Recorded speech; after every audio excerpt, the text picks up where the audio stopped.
Hola amigo, amiga, bienvenido a tu programa Tiempo de Paz. Soy tu amigo el pastor Michael Mercado y para mí es un verdadero agrado estar aquí junto a ti en este momento. Mira, en este programa abrimos la Biblia y escuchamos la voz de Dios. Desde donde estás mirando en este momento la TV Nuevo Tiempo, tal vez te encuentras en Centroamérica, un abrazo, un saludo para ti. O tal vez estás un poco más distante en Europa, Norteamérica, tal vez estás en Sudamérica. Gracias por estar ahí mirando tu programa Tiempo de Paz. ¿Sabes? En este programa abrimos la Biblia y escuchamos la voz de Dios. Dios, a través de su palabra, tiene distintos consejos para tu vida, para poder sobrellevar tu matrimonio, la crianza con tus hijos. Pero no solamente ello, porque también en este momento la Escuela Bíblica de Nuevo Tiempo tiene un hermoso regalo para ti. Mira, tenemos esta revista Esperanza. La revista Esperanza que lleva por título Yo Creo, revelando la palabra de Dios. Si tú quieres conocer un poco más acerca de lo que la Biblia menciona referente al tiempo en el cual se encuentra actualmente la sociedad, te invito a que solicites, a que pidas esta hermosa revista Esperanza al número de WhatsApp que aparece aquí en pantalla, o si lo prefieres también puedes escribirnos un correo electrónico. Recordarte que esta revista llega gratis gracias a las donaciones de nuestros ángeles de esperanza. ¿Te preguntaste en algún momento cuándo el sufrimiento, el dolor y la muerte llegarán a su fin? Mira, todo esto que te mencioné es producto del pecado. Así es, el pecado. Y la Biblia habla del pecado. Pero lo maravilloso de esto es que la Biblia también habla de la finalización total del pecado. Por lo tanto, el dolor, el sufrimiento, la enfermedad, el llanto, prontamente terminará. Si tú quieres conocer cuándo acontecerá esto, por favor quédate con nosotros, porque aquí empezamos tu programa Tiempo de Paz.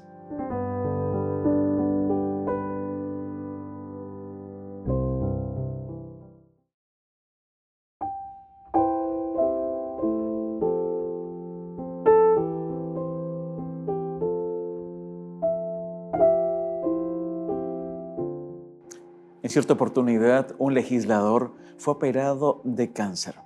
La historia cuenta que cuando finalizó su operación, él decidió escribir un artículo, una columna, ¿sabes? Y dentro de este artículo, él lo tituló de la siguiente manera: La vida es tan corta para preocuparte en superficialidades. La historia nos cuenta que este legislador se había dado cuenta de algo muy importante. Él dijo lo siguiente: es que cuando estás al borde de la muerte, realmente el ser humano encuentra la verdadera madurez. ¿Tú qué piensas? ¿Estás de acuerdo con ello? ¿Estás de acuerdo con esta expresión, con lo que mencionó este legislador? ¿Será que cuando estamos al borde de la muerte, realmente maduramos emocionalmente? ¿Será que cuando estamos al precipicio o al borde de perder algo o tal vez a alguien, nos damos cuenta de la importancia que tiene la vida? Mira, él mencionó lo siguiente en este artículo. Él dijo: ahora, después de haberme dado cuenta que estaba a punto de morir, y gracias a Dios, después de esta operación, veo que aún sigo con vida, puedo darme cuenta que ahora no importa si mi esposa tal vez saca la basura los martes o los fines de semana. Esto me preocupaba, me traía tantas discusiones con ella, decía él. Ahora no me molesto si el pan se quema o no se quema. Ya no detengo mi tiempo para molestarme por cosas tan pequeñas.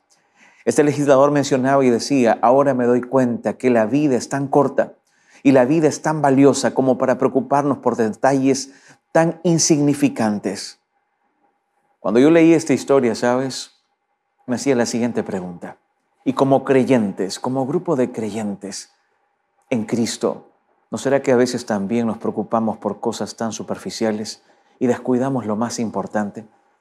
Tú como creyente en Cristo sabes lo que necesitas en primer lugar: confiar en Él, preocuparte de tener una relación íntima, estrecha con Jesús, que en definitiva eso será lo que ayudará en tu diario vivir, frente a los desafíos, frente a las pruebas, frente a los momentos duros y difíciles que te toquen vivir.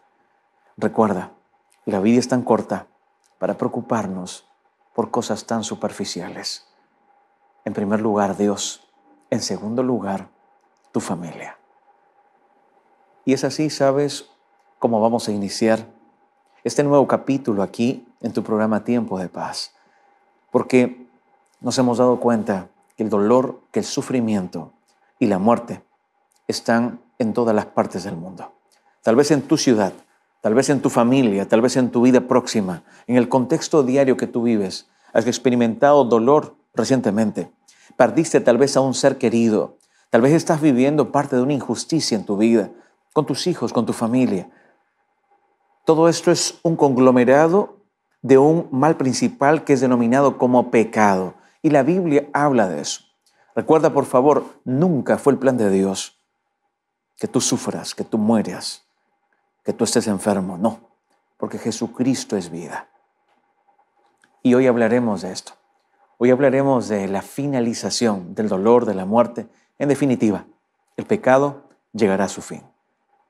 Pero antes de poder abrir la Biblia, ¿te parece si abrimos nuestro corazón a Dios? ¿Sí? Ahí donde tú estás, yo quiero hacer una oración por ti en este momento. ¿Me lo permites? Mira, orar es el acto de conversar con Dios. Es el acto de abrir tu corazón a Dios como a un amigo. Y es en este momento que yo quiero elevar una oración. Conversar con Dios. ¿Te parece?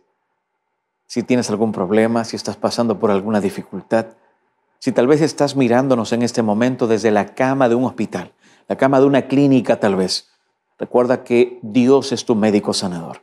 Yo quiero hacer una oración por ti. Vamos a orar. Nuestro Dios de amor, gracias te damos por tu palabra. Gracias porque en ella encontramos, Señor, esperanza, fortaleza. Y tal vez detrás de esta pantalla, Señor, hay una persona que se siente que está en oscuridad, en lobreguez. Tal vez está en depresión, en ansiedad, viviendo una crisis de pánico. Que él, que ella pueda recordar que nada está perdido si coloca su confianza en ti. Háblanos, Señor, a través de tu palabra.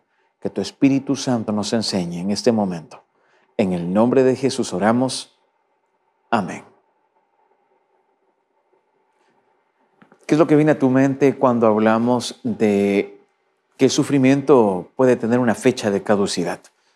Que está próximo el fin del dolor, de la muerte.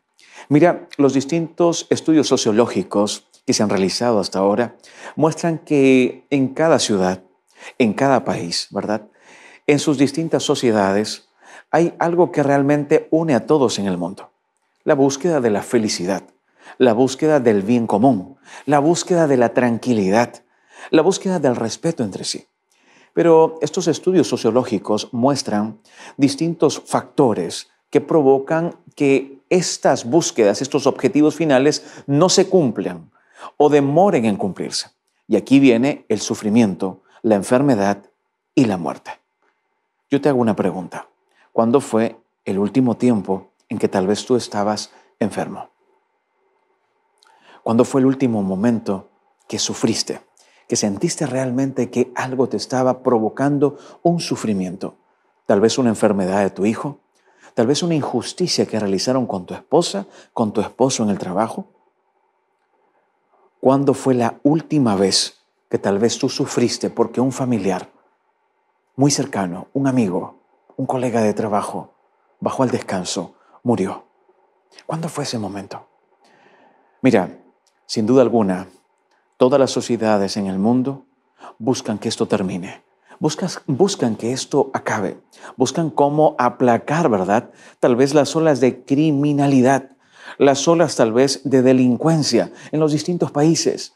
Tratan de hacer distintos proyectos y los llevan a cabo. ¿Sabes? En distintos países podemos darnos cuenta también cómo las olas de criminalidad, delincuencia han ido bajando, sin duda alguna. Pero en cierta oportunidad, un gran legislador en la ONU mencionó lo siguiente. Tratamos en todo momento de buscar y de luchar, ¿verdad?, contra la delincuencia, contra la criminalidad, que es lo que conduce finalmente al dolor. Pero estamos descuidando algo muy importante. ¿Y sabes lo que él dijo? El génesis o el principio de donde radica toda esta maldad. Y yo estoy de acuerdo con él.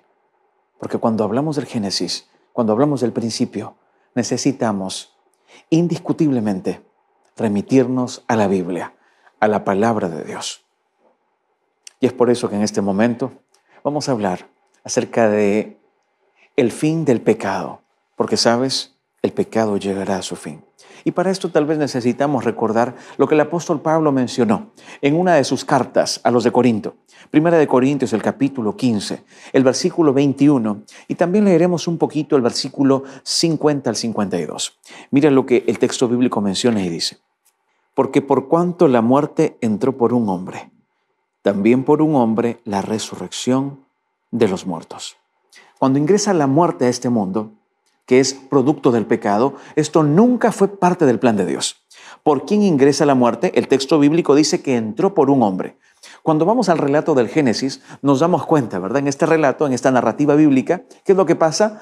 Que Dios crea a Adán y a Eva y les entrega libertad para que ellos puedan decidir, para que ellos puedan tomar decisiones.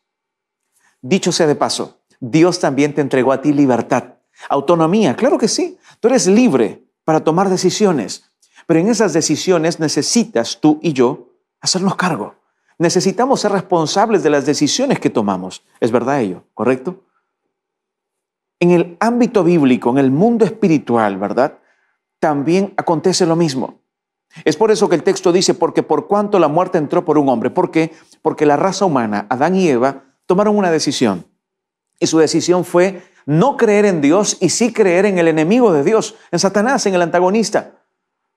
Y por ello aconteció eso. Por eso Pablo les dice, por cuanto la muerte entró por un hombre.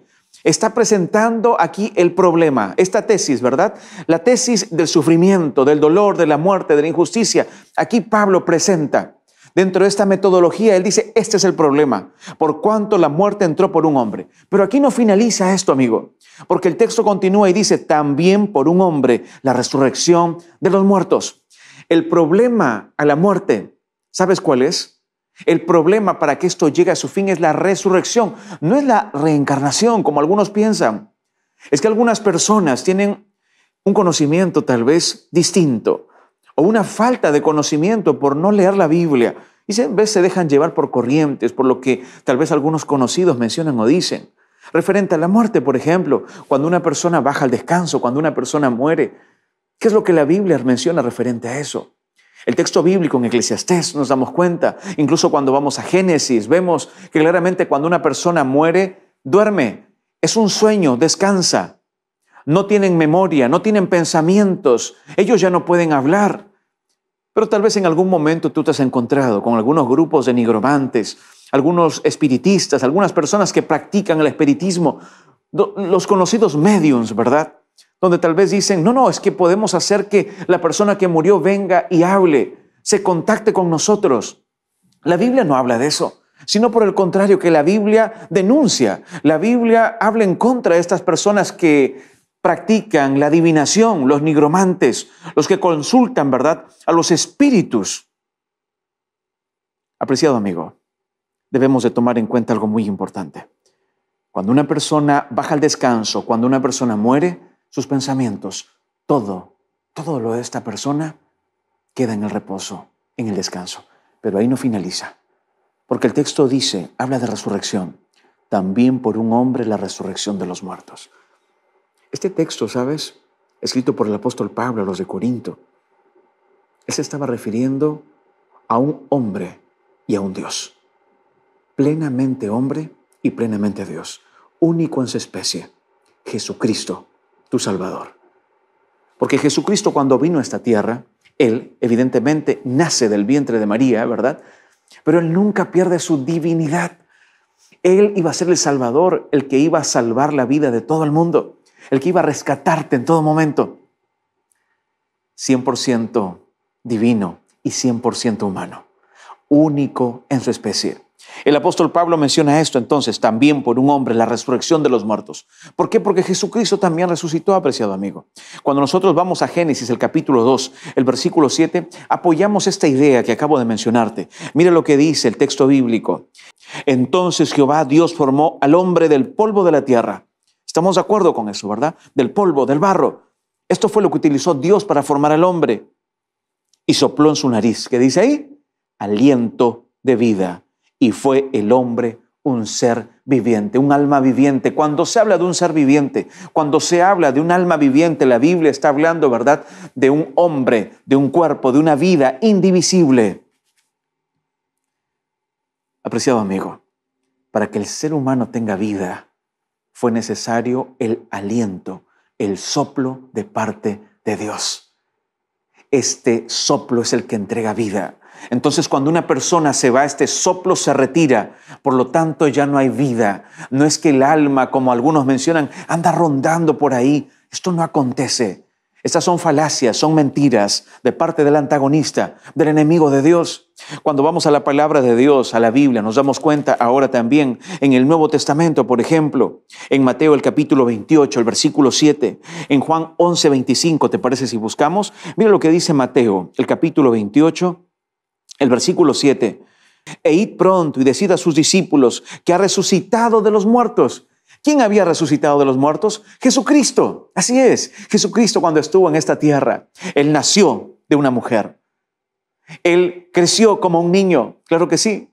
Él, después el texto bíblico menciona que su ministerio, ¿verdad?, en todo momento era curar a las personas, tocarlas, sanarlas. Él fue bautizado por agua, por inmersión y también por el Espíritu Santo en aquel momento.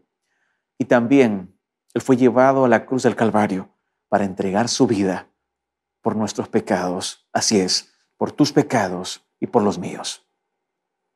Entonces el texto bíblico menciona y dice claramente, que es lo que se menciona aquí, e id pronto y decid a sus discípulos que ha resucitado de los muertos. Y he aquí, va delante de vosotros a Galilea. Allí le veréis. He aquí, os lo he dicho. ¿Lo notas? La resurrección de Cristo es nuestra garantía. Nos garantiza que las personas que han muerto creyendo en Jesucristo resucitarán. Hablaremos un poco más acerca de esto más adelante, pero permíteme también recordarte lo que dice Juan, el capítulo 11, el versículo 25. Le dijo Jesús, yo soy la resurrección y la vida. El que cree en mí, aunque esté muerto, vivirá. Pero pastor, tal vez te preguntas, ¿cómo es esto de la resurrección? Tal vez tú creías en la encarnación. Tal vez tú creías que cuando una persona muere va al cielo si era buena, va al infierno si era mala, o queda tal vez en el limbo si era más o menos buena o mala. La Biblia no nos habla de esto, apreciado amigo. La Biblia menciona que cuando una persona muere, como lo dije al inicio, simplemente está descansando. Sus obras, ¿verdad?, descansan, su mente, no hay más noción. Cuando tú duermes, ¿qué es lo que pasa? No tienes noción de lo que está pasando. Tú estás descansando. Y Jesucristo de esa manera representó también a la muerte. Pero entonces, hemos visto nosotros, ¿verdad?, cuál es la solución para el problema de la muerte. Lo acabamos de ver aquí en 1 Corintios 15, 21 y el versículo también 52. El problema a la muerte, ¿sabes cuál es la solución? Es la resurrección. La resurrección en Jesucristo. ¿Quién resucitó? Jesucristo. ¿Quién tiene la facultad de resucitar a los muertos? Jesucristo. Mira lo que dice el versículo 50, el versículo 51 y 52. He aquí os digo un misterio. No todos dormiremos, pero todos seremos transformados. En un momento, en un abrir y en un cerrar de ojos, a la final trompeta, porque se tocará la trompeta y los muertos serán resucitados, incorruptibles, y nosotros seremos transformados. Qué maravillosa promesa aparece aquí, apreciado amigo. Esto es lo que Dios promete para las personas que le aman. Recuerda, por favor, la solución para la erradicación del pecado, ¿sabes cuál es? La resurrección. La solución para la muerte es la resurrección de lo que Jesucristo hizo. Pero necesitamos continuar. Y si hablamos de resurrección, entonces cabe una pregunta en nuestra mente. ¿Quiénes resucitarán? ¿Sabes? La Biblia habla de una primera resurrección. Mira, cuando vamos al texto bíblico, en 1 de Tesalonicenses, el capítulo 4, 16, acompáñame en tu Biblia, por favor, nos damos cuenta de algo grandioso. ¿Quiénes son estos que resucitarán? Si tú tienes tu Biblia, ahí vamos a leer juntos, ¿te parece? 1 de Tesalonicenses, el capítulo 4, el versículo 16. Porque el Señor mismo, con voz de mando, con voz de arcángel y con trompeta de Dios, descenderá del cielo y los muertos en Cristo resucitarán primero. Cuando Jesucristo vuelva por segunda vez, acontecerá este magnífico evento, la resurrección. Pero el texto bíblico menciona y dice que resucitarán en primer lugar, ¿quién? Van a resucitar los que confiaron en Dios. Van a resucitar, ¿verdad? ¿Quién? Los muertos en Cristo. Esta expresión muertos en Cristo, ¿sabes qué significa? Los creyentes, los que realmente vivieron una vida como a Dios le agradaba. En uno de los libros que estoy leyendo, ¿sabes?, que habla referente a la práctica de los creyentes, el autor menciona lo siguiente: no solamente los que digan ser creyentes serán salvos, sino los que digan con palabras y con hechos serán verdaderos creyentes, que se conducirán a la salvación. Es que no vale la pena solamente proferirlo de palabras, mencionarlo y decir, sí, yo creo. ¿Sabes? Cuando vamos a Santiago nos damos cuenta que los demonios también creen en Dios. Entonces, si equiparamos esto y hacemos un paralelismo, si tú dices creer y yo digo creer, hasta este momento estamos en equidad con lo que menciona Santiago, con los demonios, donde también creen. Pero la diferencia está en no solamente creer, sino que esa creencia en Dios te lleve a obedecer, a hacer algo distinto en tu vida, a permitir que tu voluntad, ¿verdad?, ahora sea una voluntad rendida ante la voluntad de Dios. Recuerda, apreciado amigo, amiga, este texto que nosotros hemos leído. El versículo 17 ahora dice así, Primera de Tesalonicenses 4:16 leímos, y el versículo 17 dice así: luego nosotros, los que vivimos, los que hayamos quedado, seremos arrebatados juntamente con ellos en las nubes para recibir al Señor en el aire, y así estaremos para siempre con Él. Apreciado amigo, yo te pregunto, ¿tú también quieres estar con Jesús? ¿Quieres morar plenamente con Él para siempre? Esta es una de sus promesas. Él viene pronto, su palabra así lo menciona y lo dice. No se turbe vuestro corazón. Creéis en Dios, creed también en mí. En la casa de mi Padre muchas moradas hay. Si así no fuese, no los hubiese dicho esto. Voy pues a preparar un lugar para vosotros, para que donde yo estoy, vosotros también estéis. Tú puedes leer esta declaración en Juan el capítulo 14, el versículo 1 hasta el versículo 3. Pero entonces, si hay una primera resurrección, ¿será que también acaecerá una segunda resurrección? Claro que sí. El texto bíblico lo dice. Mira lo que presenta Apocalipsis, el capítulo 20, el versículo 14 y 15. Si hay una segunda resurrección, entonces, ¿quiénes resucitan en esta segunda resurrección? El texto bíblico menciona y dice lo siguiente. Apocalipsis 20, 14 y 15. Mira lo que dice la Biblia. Anota estos textos, escríbelos, ¿verdad? Márcalos ahí en tu Biblia. El texto bíblico dice lo siguiente. Y la muerte y el Hades fueron lanzados al lago de fuego. Esta es la muerte segunda. Y el que no se halló inscrito en el libro de la vida fue lanzado al lago de fuego. Esto es muy sencillo. Los que no estaban inscritos en el libro de la vida, la muerte, el Hades. Hace un momento, cuando iniciamos, te hice una pregunta. ¿El dolor, la muerte, la injusticia tocó tu vida? Últimamente, recientemente, hace algún tiempo, y todo esto es producto del pecado. El Hades, la muerte, el pecado, que es lo que dice aquí, serán lanzados al lago de fuego. ¿Qué significa esto? Su finalización, su epílogo. La muerte terminará, apreciado amigo, el dolor también. Pero también en esta segunda resurrección, ¿sabes? Estarán, ¿sabes quién? Los que no decidieron por Jesús. Solamente hay dos caminos, apreciado amigo, con Jesús o en contra de Él. ¿Cuál será la decisión que tú hoy tomes? ¿Cuál será la decisión que tú hoy tomes? Si el pecado llegará a su fin, si el pecado entró por un hombre y si el pecado finalizará también, ¿verdad?, por un hombre que es Jesucristo, plenamente Dios y plenamente hombre, toma en cuenta que tú necesitas hoy tomar una decisión. Es por eso que en el nombre de Jesús te hago esta invitación. ¿Quieres también que el dolor, que el sufrimiento, que el pecado que ha golpeado tu vida finalice hoy en tu vida? La palabra de Dios menciona que en Jesucristo hay perdón de pecados. ¿Quieres que esto acontezca? entonces entrega tu vida a Cristo. Y si esa es tu decisión, por favor, ora conmigo. Señor nuestro Dios, gracias te damos por tu palabra. Gracias porque en ella encontramos perdón, consuelo, una guía y una dirección para nosotros. El pecado finalizará porque Jesús volverá pronto por segunda vez. Bendice a nuestros amables televidentes. En el nombre de Jesús oro. Amén. Que Dios te bendiga.